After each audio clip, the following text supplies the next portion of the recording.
দেখতে দেখতে 21টা বছর কাটিয়ে অনেক বাধা বিপত্তি, উত্থান পতনের ইতিহাসকে প্রত্যক্ষ করে এলাম 22-এর ঘরে। ছোট থেকে বড় হবার পরেও শুধু আমার কাছে নয়, সবাইকার কাছেই এই জন্মদিনটা একটি বিশেষ দিন। 27শে মার্চ আমার জন্মদিন ছিল।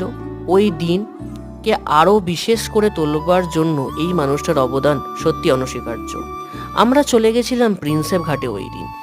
জন্মদিনটা ও এত সুন্দরভাবে সব কিছু সাজিয়েছিল, সত্যি ভাবনা চিন্তার বাইরে। কেক কাটা ও ওর হাতের বানানো পায়েস খাওয়ার মাধ্যমে জন্মদিনটি অতিবাহিত হয়। তারপর আমার দুই বন্ধু পার্থ এবং তথাগতর তত্ত্বাবধানে দ্বিতীয়বারের জন্য কেক কাটা হয়।